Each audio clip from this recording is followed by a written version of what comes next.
Je vous souhaite à tous une bonne soirée et, et puis une bonne reprise. J'espère que vous avez passé de bonnes vacances, que vous êtes bien reposés, parce que nous avons du travail pour cette rentrée. Alors avant que vous me posiez la question, je vous précise que les petits drapeaux qui sont d'habitude sur mon bureau ne sont pas supprimés, ils sont juste oubliés pour cette fois-là, mais promis, la prochaine fois, les drapeaux seront là de nouveau. Marquer notre appartenance à la République française et à l'Union européenne. Alors, je disais que notre... Oui, monsieur Payard. Juste avant qu'on commence, lundi, j'aurais jamais pu monter jusqu'à 6. Je ne pouvais pas marcher. D'accord. Vous devez savoir que je suis handicapé. Et je voudrais savoir quand est-ce qu'on pourra envisager d'avoir une salle accessible handicapée ou peut-être déménager le conseil municipal. Voilà, je repose la question parce que très franchement, lundi, je ne pouvais pas marcher, je ne pouvais pas monter un escalier. Non, je comprends. Alors, la seule autre salle disponible, vous le savez, hein, c'est la salle qui se trouve au Vergent. Donc, il faut. Alors, le problème, c'est que c'est une salle qui n'est pas, qui est dédiée également à d'autres activités. Et elle n'est pas équipée. Donc, il faut l'équiper. C'est vrai que ça a un coût. Donc, c'est vrai que pour l'instant, c'est un peu compliqué. Éventuellement, la prochaine fois, on verra si on peut le faire, si on a eu le temps, si les services ont pu l'équiper et si on a eu, si on peut acheter les équipements nécessaires. C'est un problème récurrent sur la commune, hein, je suis d'accord. Oui, tout à fait. On n'a pas beaucoup de solutions, malheureusement. Mais c'est celle-là. Ouais. Bon, elle n'est pas. Ah, c'est pas cadeau, mais c'est bien. Il n'y a pas dit qu'il n'y a pas d'escalier. Pas d'escalier. Alors, je vous disais que notre rentrée allait être très chargée, notamment en raison d'ailleurs de la crise inflationniste qui nous affecte tous. Que vous le savez tous, donc notre pays est confronté à une inflation moyenne, je dirais, qui est estimée pour 2022 entre 5 et 7%, peut-être plus.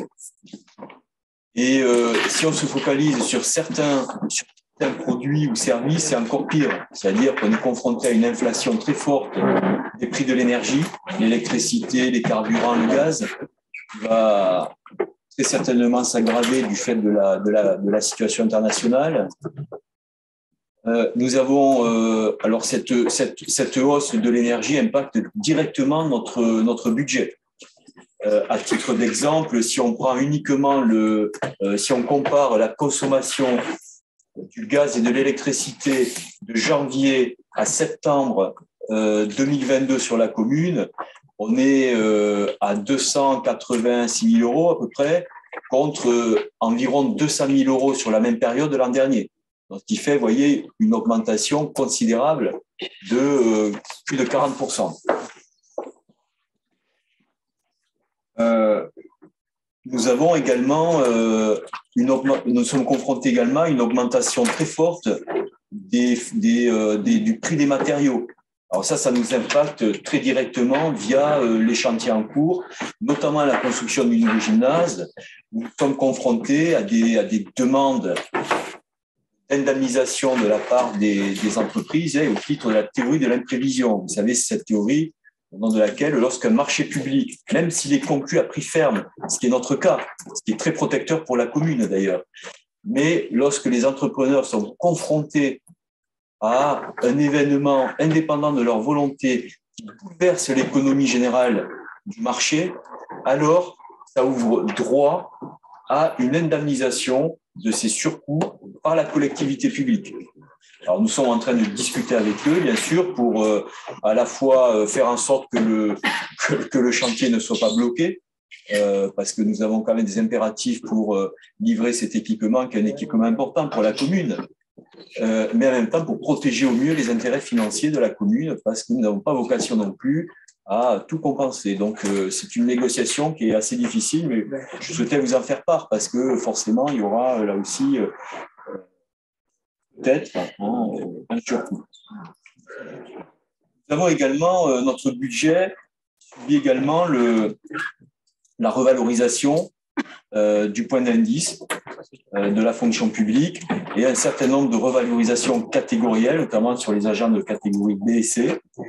Alors là aussi, il ne s'agit pas de remettre en cause, appliquons la loi, bien sûr, c'est normal en cette période d'inflation de rattraper et de faire en sorte que le pouvoir d'achat des agents ne soit pas impacté. Mais enfin, quoi qu'il en soit, pour le budget communal, c'est un surcoût là aussi. Donc, face à cette situation, nous avons réfléchi ensemble, entre nous. Nous avons consacré plusieurs réunions de l'équipe majoritaire sur ce sujet, pour voir ce qu'on pouvait faire. On a été très attentifs également aux annonces gouvernementales, notamment à l'issue du Conseil de défense de la semaine dernière. Et nous envisageons des mesures fortes. Des mesures fortes, d'abord parce que on veut rester fidèle à notre objectif politique de ne pas augmenter les impôts des contribuables escalquinois. On va être obligé de mettre en place un plan d'économie forte.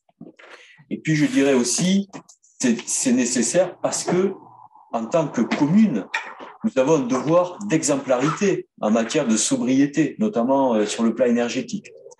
C'est la raison pour laquelle j'ai demandé au service de travailler sur un plan d'économie. Ce plan d'économie vous sera présenté au cours d'un conseil exceptionnel le plus rapidement possible d'ici la fin du mois. Et je pense que c'est nécessaire de le faire parce que ça aura valeur je dirais, là aussi d'exemplarité et ça nous permettra de nous réserver un temps d'échange sur ces économies que nous envisageons. Alors, économie d'énergie, sur tous les domaines, ce sera des mesures fortes. On en discutera ensemble, bien sûr. Et puis, et d'autres mesures d'économie. Voilà. Voilà. Donc, j'en dis pas plus aujourd'hui, mais l'idée, c'est d'être efficace et de le faire vite pour pas perdre de temps, pour éviter que notre budget, là aussi, souffre de manière trop importante de cette situation de crise économique et mondiale sans précédent. Voilà un peu ce que je souhaitais vous dire en introduction. Ça permet d'ailleurs de répondre à une des questions qui m'avait été posée. Donc j'en profite donc maintenant, une fois que cette introduction est terminée, pour procéder aux formalités d'usage, notamment l'appel, puisque là, c'était un propos introductif hors conseil, bien sûr. Oui. Est-il possible de réagir à votre introduction? Mais je vous en prie, oui, bien sûr. Okay. Je vous remercie. Donc, évidemment, cet été, la crise d'inflation nous impacte tous. Il faut la prendre en compte. Donc, ce plan est bienvenu et il est important qu'on y travaille tous. Mais il y a eu deux crises, en fait, cet été. Il y a une crise qui concerne l'inflation et une crise qui concerne l'environnement, avec des températures qui ont été extrêmement fortes. Je pense que si on veut marcher sur deux pieds, il faut travailler sur un plan d'économie, mais il faut aussi travailler sur un plan pour impacter durablement notre politique vis-à-vis de l'environnement.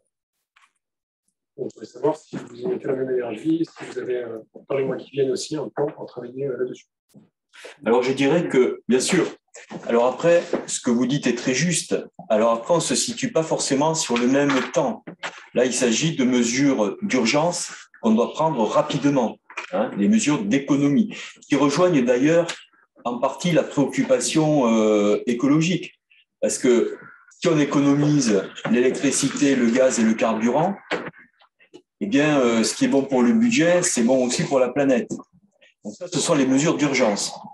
Alors après, ce que vous dites, vous évoquez également des mesures à plus long terme. Comment la commune d'Escalquens, à son niveau, peut à la fois, je dirais, atténuer les effets du changement climatique et les réduire. Alors, nous avons déjà commencé à agir. Je vous rappelle que nous avons remplacé le véhicule diesel de la police municipale par un véhicule électrique.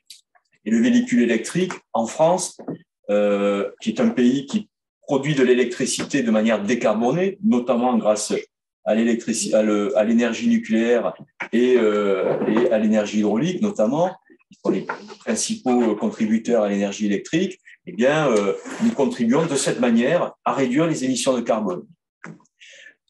Nous le faisons également avec un programme de rénovation énergétique des bâtiments, public. Je rappelle que nous avons lancé, avec l'aide du SDEC d'ailleurs, un grand audit sur l'efficacité énergétique de nos bâtiments, sur tous les bâtiments de la commune, dont nous attendons d'ailleurs les conclusions très rapidement. J'espère que ça va venir vite, puisque nous y consacrerons des moyens. On en discutera là aussi ensemble, hein, mais l'idée, c'est d'améliorer l'efficacité énergétique de nos bâtiments. Le troisième volet, qui est à plus long terme, concerne l'urbanisme. Là aussi, on va y travailler, parce que c'est un chantier important. Il faut aller vite, mais il faut surtout se précipiter, je dirais, et faire n'importe quoi, car il s'agit d'être efficace sur la question. Nous avons envisagé dans les orientations d'aménagement et de programmation un certain nombre de mesures fortes. Premièrement, sur le quartier l'aménagement du quartier du Sosa, nous proposons dans l'OAP la compensation des émissions de carbone liées à la construction des bâtiments. C'est quelque chose qui ne s'est jamais fait sur la commune. Nous sommes assez innovants sur ce domaine-là. Il s'agira de compenser ces émissions en plantant des arbres sur le même quartier. Deuxièmement, dans notre futur PLU, et nous allons en discuter d'ailleurs très prochainement en discutant de l'OAP cadre de vie, hein, nous prévoyons dans cette OAP une identification des arbres remarquables de la commune pour les préserver, et nous prévoyons également de planter des arbres, de végétaliser. Parce que c'est pas en plantant des arbres, c'est pas un gadget de planter des arbres. C'est comme ça que nous atténuons les effets, puisque je rappelle que vous verrez dans la petite exposition qu'on a mis en œuvre dans la salle des mariages, les journées de canicule que nous avons connues cet été. Lorsqu'il fait 40 degrés, 40 degrés, ça veut dire que sur la route, sur les cailloux ou au soleil, vous avez une température subie d'environ 50 degrés, entre 48 et 50 degrés. Lorsque vous êtes sous les arbres, vous avez 20 degrés de moins, une température subie d'environ 27 à 28 degrés. Donc là, on est clairement dans l'atténuation des effets du réchauffement. Et ensuite, un arbre, ça stocke entre 6 et 10 tonnes de carbone sur sa durée de vie.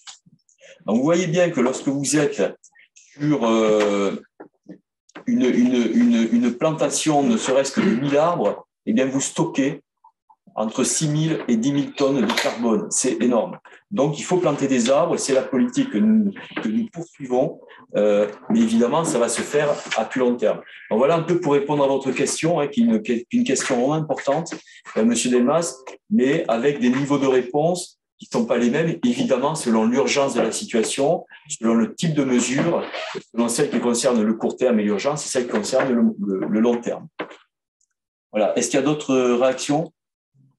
Oui, je reviens. J'ai oublié, j'ai oublié l'éclairage public.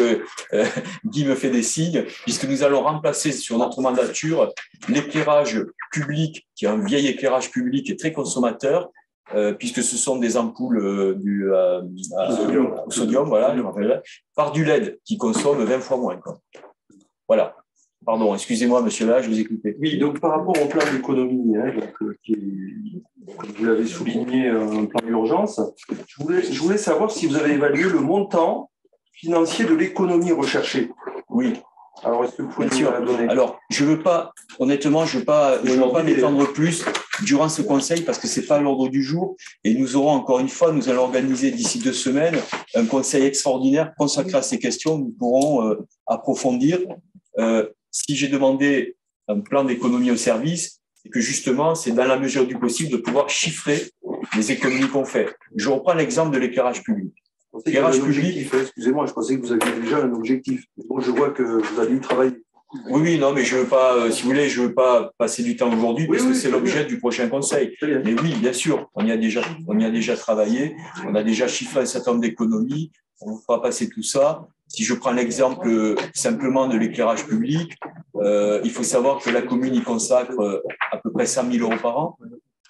On voit bien que si on prend des mesures d'économie sur ce sujet, très rapidement, on peut faire entre 10 et 12 000 € d'économie par mois. Vous voyez, voilà, c'est le genre de décision que nous aurons à valider ensemble. Voilà. Mais encore une fois, je ne voudrais pas passer trop de temps puisque on va organiser un conseil spécifiquement là-dessus. Monsieur le maire, juste une question pratico-pratique. Est-ce qu'on pourra avoir les dossiers relativement tôt pour pouvoir aussi travailler et puis contribuer au mieux? Bien sûr, bien sûr. Mais de toute façon, vous aurez les dossiers déjà, je dirais, dans les délais réglementaires qui sont de 10 jours. Donc, on vous laissera le temps d'y travailler. Voilà. Je vous propose de passer à l'appel maintenant. Alors, Françoise Loisy. Présente. Djemel Bensassi. Présent. Marie-Claire Loz. Présente. Robert Bénazé. Présent. Marie-Christine Roch. Présente. Guy Desbonnets. Présent. Alors, Véronique Roux a donné procuration à Marie-Christine Roch, Marie-Claire Loz, pardon.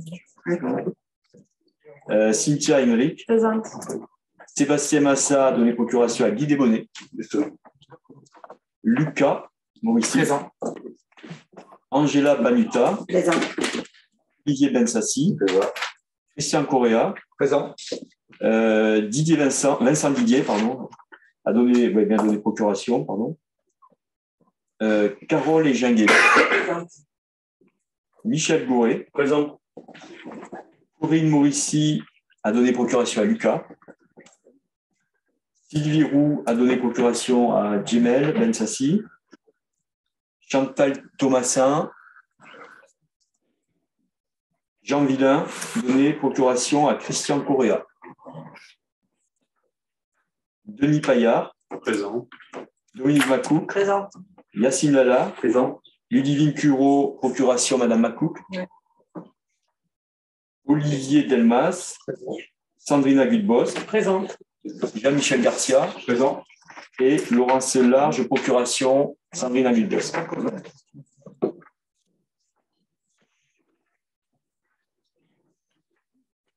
Donc, nous pouvons ouvrir la séance du conseil municipal. Donc, nous avons traité la question que vous avez posée. Alors, secrétaire de séance. Une question. Non, je voulais simplement vous demander si effectivement, comme ça, il s'agissait d'une question orale que nous souhaitions vous poser, si ce que vous avez dit en liminaire fera partie intégrante du PV du Conseil. Parce que normalement, c'est le cas pour les questions orales. C'est bon. Oui, pour répondre en même temps à votre question. Voilà, puisque effectivement, c'était l'objet. Bien sûr. Merci. Alors, qui est la secrétaire de séance, c'était qui déjà la dernière fois? C'était Marc Olivier, le secrétaire. Donc, Sandrina Gudbos veut bien. Merci beaucoup. Donc, Sandrina Gudbos sera secrétaire de séance. Alors, avant d'aborder l'ordre du jour des délibérations, j'informe d'ores et déjà que cet ordre du jour est modifié puisque une des deux délibérations du classe, celle qui concerne l'occupation des salles communales, est retirée de l'ordre du jour puisque nous allons retravailler la convention avec le SICOMAL.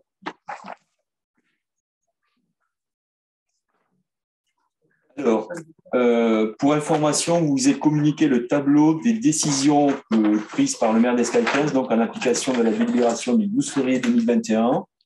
Y a-t-il des questions sur ces conventions? Monsieur Garcia, oui. Oui, sans aller dans les détails, puisque ça ne sert à rien ici en présence.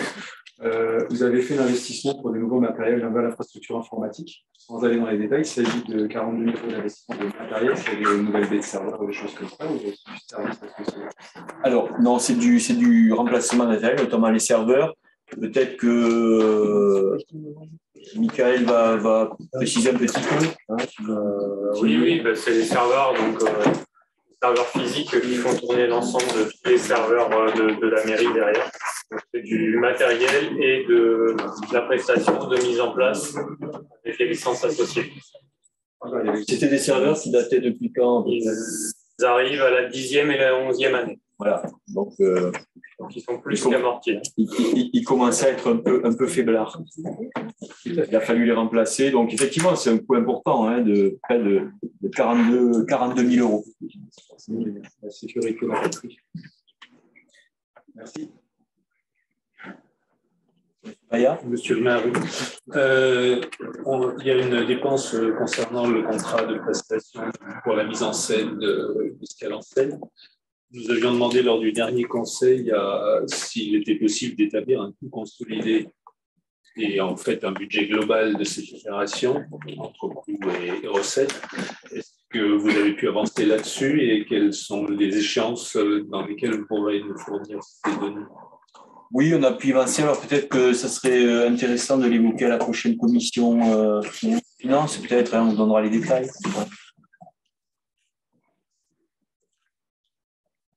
D'autres questions sur ce tableau? Donc, pas de vote puisqu'il s'agit d'une information. Alors, je vous propose d'aborder maintenant la délibération numéro 1. Et donc, le rapporteur, c'est Françoise Doisy, première adjointe en charge des finances et des RH. Oui, donc cette délibération concerne l'exonération de la redevance d'occupation du domaine public pour une manifestation qui est organisée par l'association du Lions Club. Donc effectivement, ils organisent leur vide-grenier le 9 octobre 2022 sur le domaine public. Il faut parler plus fort, non? Vous ne m'entendez pas? Ah, d'accord, excusez-moi, je crois que vous m'entendez. Donc, il est rappelé que toute occupation du domaine public doit être soumise au paiement d'une redevance. Or, dans le cadre de certaines manifestations, dont celle à but caritatif et concourant à une mission d'intérêt général, une collectivité peut exonérer l'association organisatrice du paiement de la redevance d'occupation. Donc, c'est le cas. Compte tenu du caractère caritatif de cette manifestation, la collectivité souhaite exonérer l'association du paiement de la redevance d'occupation du domaine public pour l'organisation de ce vide-grenier. Voilà, donc la délibération vous propose d'acter cette exonération. Y a-t-il des questions ou des commentaires? Donc je mets au vote. Qui est contre? Qui s'abstient? Donc adopté à l'unanimité. Merci beaucoup. Donc, délibération numéro 2, Françoise Doisy, toujours, elle va la présenter. Donc là, il s'agit d'une demande de la trésorerie qui, dans le cadre de son contrôle d'un mandat relatif au paiement de cadeaux aux nouveau-nés, a relevé l'absence de délibération prise par la commune autorisant la liquidation des dépenses relatives aux dons de cadeaux et récompenses dans diverses situations. Donc en effet, quand un don est réalisé auprès de la commune, il convient de prendre une délibération. Parallèlement, la commune doit délibérer lorsqu'elle effectue un don. Donc, c'est une délibération à portée générale qui permettra d'autoriser le maire à maintenir ce type de dépenses nécessaires au maintien d'une bonne cohésion sociale. Y a-t-il des questions sur ce sujet? Oui, madame Atou. Il est marqué dans la délibération que c'est dans la limite des crédits prévus au budget. Or, le compte sur lequel ça s'impute, le 623.2, est tellement large que quelle est l'enveloppe que vous nous avez donnée éventuellement? Alors, c'est c'est une ligne bien spécifique, c'est sur la 6232. Oui. Les 6232 regroupent à la fois les cadeaux, les manifestations, oui, ça, les spectacles. Oui, donc c'est pour l'enveloppe cadeau et pas identifiée clairement là-dedans, en fait. Pas vraiment. Vous n'avez pas donné de maximum, quoi. Disons que, non. Non, il n'est pas subdivisé. D'accord. Okay. C'est la limite de la précision des. Oui, je sais bien. De la nomenclature budgétaire. Si vous étiez donné une enveloppe au sein de ce chapitre. C'est vrai qu'il est globalisé. C'est légitime. Il faudra réfléchir d'ailleurs à l'opportunité de le préciser. Le problème, c'est que c'est toujours pareil. Les présentations comptables, plus on subdivise, plus on spécialise et plus à la fin on a des documents incompréhensibles. Mais si effectivement on se dit qu'on est dans un plan d'économie, c'est peut-être pas mal aussi de se dire quel budget, par une analytique, on consacre à tel truc sans subdiviser pour autant. Je veux dire, non, mais vous avez raison. Voilà. Mais peut-être que le mieux d'ailleurs, c'est d'en discuter lors de la commission finance, comme ça on vous donne le détail. Ce qui est le cas en plusieurs, mais c'est pas La commission finance ayant eu lieu avant la fin des vacances. On va avoir du travail, du coup, la commission finance. Oui, mais il faut venir. C'est fait pour ça, les commissions. Là, il faut venir en commission finance. Oui, il ne faut pas être en vacances à ce moment-là. Il ne faut pas être en vacances. Est-ce que je porte le jugement sur votre présence ou pas? Non, mais je dis aujourd'hui. Non, on arrête. Arrêtez là. Non, on ne peut pas arrêter là. Vous nous dites sans arrêt que vous ne donnez pas de planning, vous dites sans arrêt. Vous avez reproché beaucoup de choses. Vous avez dit beaucoup de choses. Je dis les d'ailleurs fausses. Pardon? Je vous dis là, oui, la dernière fois en juillet, donc maintenant vous arrêtez là. Fausse. Oui, il y a eu beaucoup de choses dites qui étaient fausses. Je n'étais pas là. Je vous le dis, monsieur là, s'il vous plaît. Écoutez, on ne va pas polémiquer. Non, mais écoutez, je ne rentre pas dans les polémiques internes. S'il vous plaît. Vous me traitez de menteur. Attendez, c'est moi qui accorde la parole. On va se calmer. Je vous propose d'évoquer ce différend peut-être après le conseil. C'est pas le sujet. Quoi qu'il en soit, pour revenir à la délibération, donc nous donnerons comme d'habitude tous les détails durant la commission. Les commissions auxquelles, évidemment, je vous invite tous à participer en fonction de votre disponibilité. Alors, y a-t-il d'autres questions là-dessus ou des commentaires? Il n'y en a pas, je propose de passer au vote. Donc... Juste, monsieur. Oui, monsieur Bensassi. C'est très bien ce que vous venez de dire. C'est en fonction de notre disponibilité, mais je pense que sur un kiosque, il y a une liste, je ne sais plus laquelle, qui a reproché l'absence des élus de la majorité à certaines réunions du CITOVAL. Donc, j'aimerais bien aussi que ce ne soit pas fait dans un seul sens. Il y a des en commission bilocale. Comment? Dans toutes les commissions. Vous avez parlé des commissions du CITOVAL, je parle. Et dans vos commentaires, je crois que c'est votre liste. C'est hors sujet ou dans le sujet? Donc, c'est bien de faire des remarques comme ça, mais vous aussi, faites attention quand vous faites des remarques sur vos commissions. Très bien. De toute façon, c'est vrai que sur ce sujet, qui n'est pas le sujet de la délibération, on fait tous au mieux. En tout cas, bon, voilà. Je peux vous assurer que l'équipe est bien vivante. Travaille beaucoup et est disponible pour la collectivité. Bref. Alors, je vous propose de mettre au vote, donc qui est contre, qui s'abstient. Alors, 5 abstentions, donc c'est 5 abstentions. Donc, les abstentions sont M. Paillard, Mme Macou, M. Delmas, M. Lala et Mme Puro.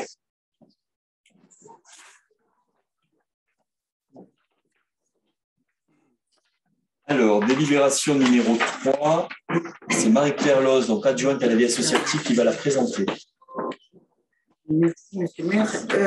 Moi, je vais vous parler d'une convention de partenariat événementiel entre la ville d'Escalquins et un ensemble vocal qui s'appelle l'ensemble vocal Unité. Donc, après 2 ans d'absence liée à la crise sanitaire, la municipalité a à cœur de renouveler le rendez-vous aux Escalquinois en fin d'année pour écouter à nouveau cet ensemble vocal. L'ensemble vocal Unité donne de nombreux concerts dans toute l'Occitanie. Juste pour rappeler en 2 mots ce qu'est l'ensemble vocal, peut-être pour ceux qui ne le connaissent pas encore. Donc, c'est un ensemble de 25 chanteurs dirigés par Christian Nadalé. Christian Nadalé, célèbre baryton de l'Orchestre du Capitole, l'Orchestre national de Lyon, etc., et bien d'autres. Et non seulement chanteur, mais désormais chef de chœur et chef d'orchestre. Et ce groupe qu'il a créé est d'excellent niveau et sur plusieurs répertoires, je dirais, sur des grandes œuvres, sur des requiems, ou c'est un répertoire un peu plus moderne, comme le jazz. Pour plus d'informations, je vous conseille d'aller visiter leur site web. Et donc, Je reviens à la délib. Donc, la convention de mise à disposition de salles est signée chaque année avec ce groupe vocal et lui permet de bénéficier d'un prêt gratuit pour les répétitions de ses chants. En contrepartie, cet ensemble vocal nous offre à la commune un concert gratuit pour les Escalquinois, dans le but de promouvoir la politique culturelle de la ville d'Escalquens et de faire rayonner Escalquens hors des murs. Ça attire vraiment beaucoup de gens en dehors des Escalquinois. Pour info, ce concert se tiendra cette année, le 17 décembre, à l'église. Voilà. Donc, une convention est donc proposée pour définir les modalités du partenariat événementiel. Donc, il est proposé au Conseil d'autoriser Monsieur le maire à signer cette convention. Merci Marie-Claire. Y a-t-il des questions sur ce partenariat? Contribue à l'animation culturelle de notre commune. Hein. C'est un partenariat ancien. Oui. C'est un partenariat ancien, mais pour lequel il n'y avait pas de convention. Donc, on a décidé d'éclaircir tout ça et de poser les termes de ce partenariat. Ça dure depuis très très longtemps. Ouais, mais encore faut-il régulariser un peu les cadences, qui fait quoi, etc. Donc, c'est un peu le but de la convention. Voilà. D'autres questions, commentaires? S'il n'y en a pas, je propose de passer au vote. Contre? Abstient?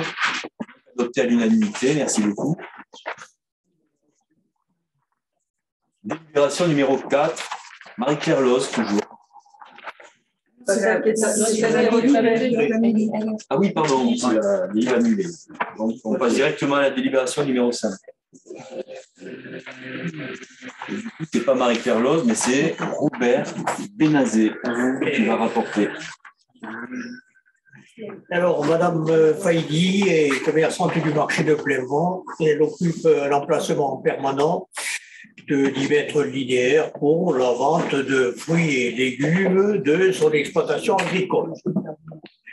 Depuis le 8 juillet 2012, Madame Faïdi assure une présence assidue sur le marché du dimanche matin, et son droit de place a toujours été acquitté. Madame Faïdi est la doyenne des commerçants, a toujours pris la précaution de prévenir les régisseuses lorsque Madame Faïdi, de rares fois, a rencontré un incident de parcours. Ça, c'était pour poser le décor.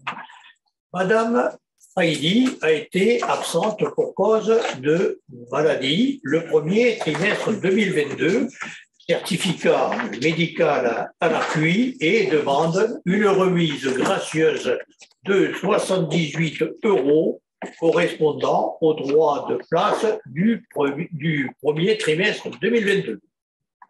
Je vous demande, chers collègues et amis, d'accepter la délibération qui vous est proposée.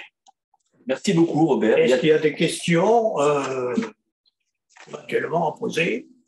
Madame Acou. Oui, j'ai une observation simplement au titre de la protection des données personnelles. J'ai été surprise de trouver l'arrêt de travail avec tous les documents, avec des informations personnelles jointes à cette délibération. Donc, ça, c'est dans le dossier des élus, uniquement. Oui, dossier des élus, mais malgré tout, je pense qu'il suffisait de nous dire que vous aviez le certificat médical. On n'a pas besoin d'avoir connaissance des termes ni des données personnelles. Hein. Voilà. Vous êtes soumis à la confidentialité en tant qu'élu. Ça n'a pas été diffusé sur. Mais dans d'autres cas, on n'a pas les données personnelles. Ça ne gêne pas la prise de décision, surtout pour 78 €. Hein. Les élus ont une obligation de réserve. Oui, mais on est bien d'accord. On est bien d'accord. Bien sûr qu'on a obligation de réserve. Bon, bref. Y a-t-il d'autres questions? Si le cas se renouvelait, à ce moment-là, je pense qu'il faut faire attention. Nous prendre en compte votre remarque. Y a-t-il d'autres questions, commentaires? S'il n'y en a pas d'autres, je vous propose de passer au vote. Qui est contre? Qui s'abstient? Donc adopté à l'unanimité. Merci. Alors, délibération numéro 6, c'est une délibération concernant un partenariat entre la commune et la société GRDF, et c'est Guy Desbonnets, donc adjoint de travaux, qui va la présenter. Voilà, exactement. Donc, c'est en fait une reprise d'une convention qui existe déjà, qui a été signée en décembre 2019, donc c'est le renouvellement de la convention, avec un amendement de la part de GRDF, qui est donc notre opérateur gaz sur la commune, qui propose, à l'occasion des travaux que nous effectuons au Sénat pour la rénovation du quartier, de faire bénéficier gratuitement tous les clients qui actuellement sont raccordés en fioul, qui sont équipés en chaudière fioul, de se raccorder gratuitement au gaz en leur faisant cadeau. Les frais de raccordement ils sont de l'ordre de 400 €, jusqu'à une distance de 175 mètres de point de raccordement, ce qui normalement couvre beaucoup de monde. Donc, là, au Sénat, c'est en l'état à l'ensemble de la commune. Donc, sur l'ensemble de la commune, toutes les personnes qui sont équipées en chaudière fioul, qui sont désireuses de passer au gaz, peuvent le faire gratuitement. Et les travaux sont effectués par GRDF sans que ça leur coûte un seul centime. Alors, il n'est pas précisé peut-être dans la délibération, mais moi je le précise parce que ça fait partie de la convention avec GRDF. C'est valable aussi pour les gens qui ont des cuves de gaz enterrées, du propane.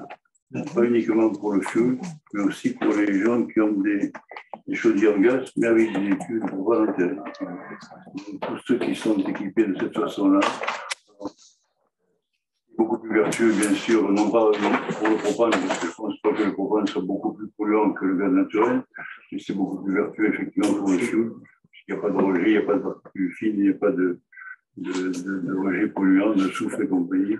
Donc, ça a des avantages à la fois d'économie pour les clients et un gain de pollution pour la commune et pour les habitants. Donc, c'est une convention que nous renouvelons et qui, je pense, devrait séduire un certain nombre de clients. GRDF nous a donné l'autorisation de leur avoir accordé de mener une campagne de prospection, en quelque sorte, donc pour rencontrer les habitants qui seraient intéressés par cette opération. Voilà. Merci beaucoup, Guy. Y a-t-il des questions ou des commentaires sur cette convention, Madame Acouk? Oui, j'ai lu dans l'article 3 justement que la commune s'engageait à mettre une communication vers ses habitants par tout moyen, donc je ne sais pas ce qui est envisagé, et de la même manière de réfléchir aux opportunités d'implantation de projets de biométhane. Et donc je me disais que peut-être ça faisait partie des pistes à explorer dans le cadre des… Alors, vous avez vu, si vous avez lu le document, que donc GRDF nous intitule dans le vert. Oui. Donc, ce qui veut dire que normalement, ils vont faire l'approvisionnement au maximum en gaz issu de filières vertes. Je pense que ça fait partie de ce qu'écrit GRDF. Alors, quelle est la proportion, je ne la connais pas. Quelle est la provenance, je ne la connais pas. Mais c'est leur engagement aujourd'hui. Voilà. Monsieur Fayard, on a une petite idée du nombre de raccordements envisageables? Pas du tout. On a donné les chiffres sur la France, mais avec quelqu'un, sincèrement, je ne connais pas. Voilà. Potentiellement, on sait qu'il y a un quartier qui est très intéressé, puisque après, c'est de la relation, je dirais, contractuelle, entre les commerciales, entre GRDF et les usagers. Bon, quoi qu'il en soit, nous semble important déjà que la commune communique sur cette initiative de GRDF.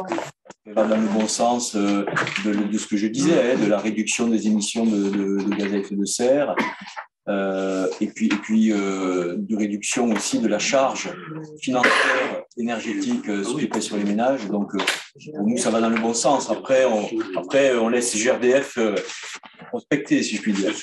En tout cas, pour la communication, nous utiliserons tous les supports habituels de la commune. Donc, on fera un petit article dans le kiosque au mois d'octobre et on communiquera aussi sur les supports réseaux sociaux, les supports électroniques, les panneaux d'affichage, etc. Voilà, d'autres questions? Donc, je vous propose de passer au vote. Qui est contre?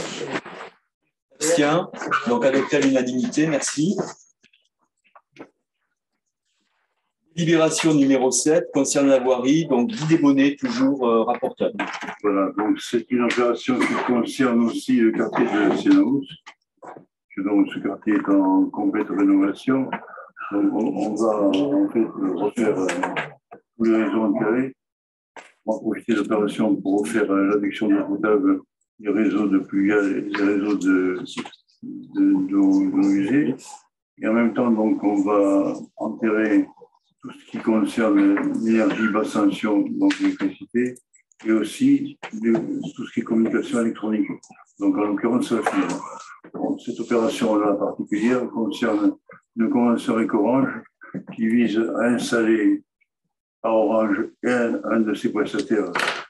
Je ne désigne pas, mais je sais à peu près de qui il s'agit. Il n'est pas désigné de toute façon dans la délibération. Les chambres de tirage et puis toutes les gaines nécessaires pour le tirage de la fibre. Voilà. Donc, ça veut dire que dans un futur relativement rapproché, il y aura de moins en moins de cuivre. Tout le monde sera raccordé directement avec la fibre. Voilà. C'est un coût qui est relativement modéré pour la commune, puisque évidemment nous prenons notre charge des opérations de génie civil, mais via le SICOVAL, c'est pas nous qui le faisons directement. Nous sommes maîtres d'ouvrage pour la partie génie civil. Donc c'est un coût de l'ordre de 8 000 €, 7 950 exactement. Très bien, merci beaucoup Guy. Y a-t-il des demandes de précision sur cette délibération? Alors, je vous propose de passer au vote. Donc, qui est contre? Qui s'abstient? Donc, adopté à l'unanimité. Merci. Délibération numéro 8. Donc, Guy Desbonnets, toujours. Oui. Moi. Donc, en ce qui concerne cette délibération, je m'efforce de retrouver d'abord, parce que le texte est très long juste avant. Les coussins lyonnais. Moi, je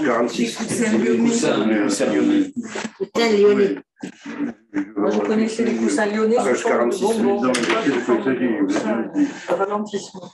Alors, c'est quelque chose qui est emblématique, je dirais malheureusement, dans la commune depuis 2 ans, puisque depuis 2 ans, il y a eu des convois de gros poids lourds qui à l'époque passaient à 5 de front, des poids lourds chargés en gros 44 tonnes, qui ont défoncé les coussins berlinois devant la poste. Il y en a un qui est en mauvais état et un qui a été complètement arraché. Donc, il y a le système d'amende de police que vous connaissez. Donc, on récupère des fonds qui sont prélevés sur la cotisation volontaire ou involontaire des automobilistes quand ils payent une amende. On récupère des fonds et on peut faire des opérations de sécurisation de la voie publique. En l'occurrence, c'est une opération qui est intéressante parce que ça nous coûte à peu près 20% du montant. Donc, dans ce cas-là, ce n'est pas un montant très élevé. On va remplacer donc ces coussins berlinois qui sont faits de matière plastique par des coussins lyonnais, le type de ceux qu'on voit sur la commune en montant au collège ou ailleurs. Donc, ce sont des coussins en béton précontraints, préfabriqués et qui seront beaucoup plus solides que les coussins lyonnais, qui de plus sont beaucoup plus sécurisants parce que moi, de temps en temps, de moins en moins souvent malheureusement, on roule en moto. Je sais que quand on passe sur des coussins berlinois, un petit peu, qu'il y a eu des effluents de gasoil et compagnie, c'est très glissant. Le coussin lyonnais est beaucoup plus sécurisant. Voilà. Donc on se met en sécurité, on met la commune hors des contraventions possibles par rapport au fait que tout ça est endommagé. C'est une opération qui est nécessaire et qui n'est pas très coûteuse pour la commune. Et pour compléter l'information, je rappelle que j'ai pris un arrêté d'interdiction des poids lourds, de circulation des poids lourds sur la commune. C'est ton seul. Voilà. Y a-t-il des questions sur cette délibération ou des demandes de précision? C'est les mêmes que ceux qu'il y a sur le CD16, non? Oui, c'est ça. C'est tous les mêmes. Maintenant, on ne met plus de coussins berlinois. C'est trop fragile et trop dangereux. Ça fait du bruit aussi. Ça fait du bruit. En plus, ça fait du bruit. Des choses, ça fait du bruit pour les riverains. Pour les riverains, oui. Alors, une précision juste. Oui, monsieur là veut me poser une question sur ça. Non, oui, une précision juste. Ces coussins lyonnais sont dimensionnés pour laisser passer les bus sans qu'il y ait de trépidation pour les usagers du bus. Voilà. Bon, la voie des bus est supérieure à la largeur du Coussin lyonnais. Oui, juste une précision. Il y a 4 coussins lyonnais qui vont être achetés. Ils vont se répartir comment? On en met 2 sur la largeur, un par voie. Tel que c'est actuellement. Ah oui, d'accord, comme c'est. D'accord, en lieu et place. D'accord. Ah non, il y a une norme, on est obligé de respecter la norme. Hein. Oui, bien sûr. Faire trop de fantaisie. On se fait déjà reprendre très couramment partout, toutes les communes, par des automobilistes qui se plaignent que les passages surélevés, les plateaux traversants, hein, en termes techniques, sont trop hauts, sont trop inclinés, sont trop bas, sont trop. Bon. Moi, j'ai des amis qui passent avec des voitures très basses qui se plaignent parce que ça touche. Mais ça touche, ils ont qu'à rouler doucement. Voilà. Très bien. Merci beaucoup, Guy. S'il n'y a pas d'autres questions, je vous propose de passer au vote. Donc, qui est contre? Qui s'abstient? Adopté à l'unanimité. Merci. Alors, cette fois, donc, nous allons revenir sur les conventions de classe, mais là, cette fois, pas pour l'utilisation des salles, mais pour le principe de fonctionnement du service lui-même. Et donc, c'est Marie-Claire Loz qui va la présenter. Je présente à la place de Véronique Roux, donc absente ce soir. Donc, le classe, c'est un appui financier, c'est un accompagnement pour les enfants dans leur scolarité. Hein. Et le SICOVAL a donc cette compétence. Et donc, avec l'appui financier de la Caisse d'allocation familiale et du conseil départemental, propose ce dispositif d'aide et de soutien sur Escale 15. C'est un soutien proposé par les enseignants aux familles qui ensuite se portent volontaires pour suivre cet accompagnement. Cette aide est gratuite pour les familles. Et sur le territoire d'Escale 15, ce dispositif se déroule en partenariat avec le collège Jeanne de la Foi et l'école élémentaire Marcel Pagnol. C'est pour cela qu'on vous demande on vous présente 2 conventions à cette délibération, une pour chaque établissement. Et le partenariat contribue à faire du classe une composante du PEDT inscrit dans la dynamique entre enseignants, familles et opérateurs classe. Donc, pour rappel, les objectifs de ce dispositif portent sur les méthodes d'apprentissage, la mise en confiance des enfants, le soutien aux parents également. C'est peut-être aussi de la sociabilisation pour les élèves et les familles, pour aider tout le monde en fait, à se comporter, à avoir des méthodes et des postures qui correspondent à ce qu'on attend à des élèves ou à des parents d'élèves. Donc, la signature de cette convention tripartite entre le SICOVAL, la commune et le CLAS permet de fixer le cadre général de l'action et d'articuler les différents dispositifs éducatifs sur le territoire. Vous avez d'ailleurs à l'intérieur de la convention les objectifs généraux de l'opération classe. Et donc, il est proposé d'autoriser le maire à signer ces conventions. Merci beaucoup, Marie-Claire. Y a-t-il des demandes de précision sur ces conventions? Oui, madame. Ce n'est pas sur la convention elle-même, mais il me semblait que le classe existe depuis plusieurs années quand même. Ça existait auparavant. C'est un renouvellement de convention ou c'est parce que les directeurs ont changé ou c'est... Non, c'est exact que le dispositif existe depuis plusieurs années, oui, c'est ça. Mais il n'y avait pas de convention. Ah voilà, de rebelote. Voilà, donc c'est pareil, on met à jour et on cadre. D'accord, ok. Voilà. Oui, parce que ça existe. J'avais même à une époque participé à l'aide aux enfants, donc c'est pour ça que... D'autres, oui, madame Aguilera. C'est très bien comme dispositif. Aussi le développement de la notion d'entraide et de coopération. Et au-delà de l'acquisition et de la posture en tant qu'élève, ce qu'on attend d'un élève, d'acquisition de méthodes de travail, il y a aussi cette notion d'entraide. Ça, je trouve que en termes de citoyenneté, je suis désolée d'employer ce mot qui est un peu galvaudé parfois, mais je trouve qu'en termes de citoyenneté, c'est intéressant, cette notion d'entraide et tout, et donc on a énormément besoin en ce moment. Oui, vous avez raison, oui, tout à fait. C'est pas un soutien scolaire, c'est vraiment de l'aide. Oui, c'est de l'aide. Exactement. C'est de l'aide plus large. Voilà, c'est ça. Il y a une forte demande, hein, parce que moi je vois, il y a des gens qui cherchent effectivement à ce que leurs enfants soient accompagnés parce qu'ils n'ont pas les ressources ni le temps, et qu'il y a des enfants qui sont vraiment en difficulté aussi par rapport à leur positionnement dans l'école pour diverses raisons. Hein. Ce qu'on nous a dit, il y a les parents. Et les parents qui doivent aider aussi aux parents. Aider à faire aider à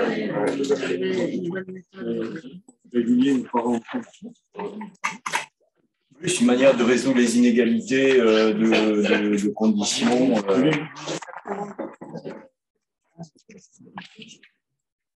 Alors, y a-t-il d'autres commentaires? S'il n'y en a pas, je propose de passer au vote. Donc, qui est contre?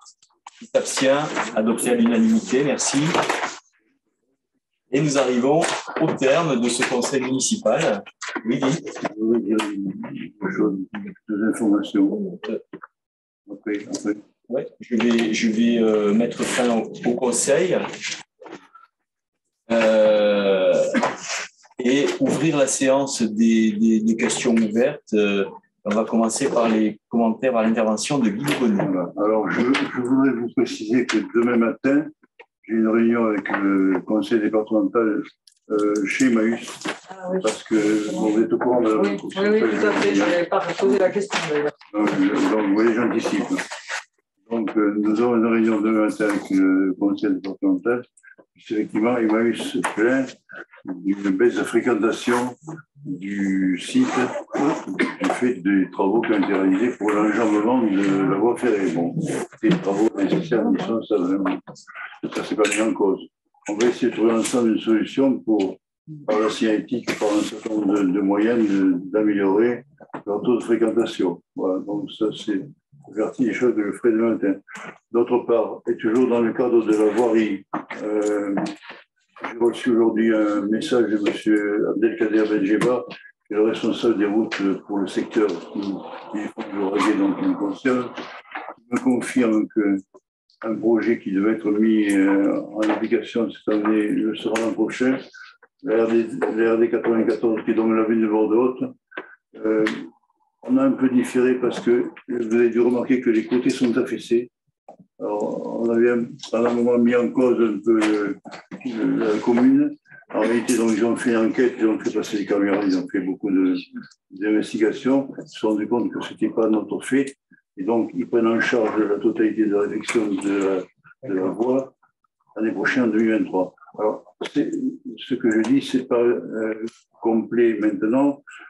En même temps, M. Benjeba nous propose, si nous envisageons les travaux d'aménagement de cette partie descendante, je dirais, entre le point haut et la poste, de l'envisager dès que possible avec le Sicovel pour qu'évidemment, il ne fasse pas les travaux avant que nous, on fasse ensuite l'aménagement. Pour moi, je pense qu'il faudrait, je viens discuter avec les uns et les autres, ceux qui sont intéressés, si on envisageait un système de chicane, de choses comme ça. Quand on voit les vitesses qu'on relève sur la ligne de Bordeaux, devant la maison de retraite, c'est limité à 30, ça m'effraie un peu. Donc, si on peut trouver un système pour contingenter l'ardeur de certains automobilistes, moi je suis preneur. Je vous en fais part. On a le temps de la réflexion jusqu'en 2000, au moins pour 6 mois, disons. Et ce serait bien qu'on y réfléchisse et qu'on trouve quelque chose d'intéressant pour l'aménagement. Voilà. C'était mes deux commentaires. Très bien, merci beaucoup, Guy. Monsieur Garcia. Je vais y participer, si tu veux, à la réflexion. Monsieur Garcia. Oui, en marge de la commission vie locale, on est un peu sorti du sujet en parlant justement de la voirie et de la problématique du carrefour de la Cousky. Donc, M. Bensassi va en parler aussi en commission urbanisme. J'aurais voulu savoir s'il y avait des pistes de travail là-dessus, puisqu'en fait, aujourd'hui, on a quand même des ralentissements extrêmes.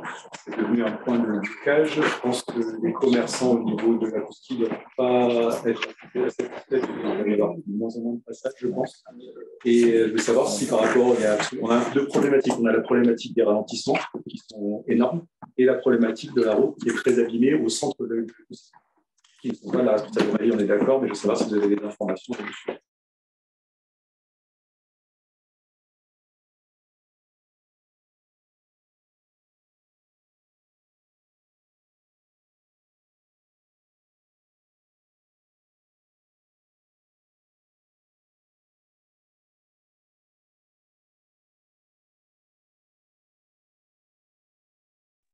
Remplace un accès qui se faisait par une barrière, un passage à niveau qui était fermé plusieurs fois par jour et qui générait également beaucoup de ralentissements. Donc attention, globalement, c'est fluidifié. À titre personnel, j'ai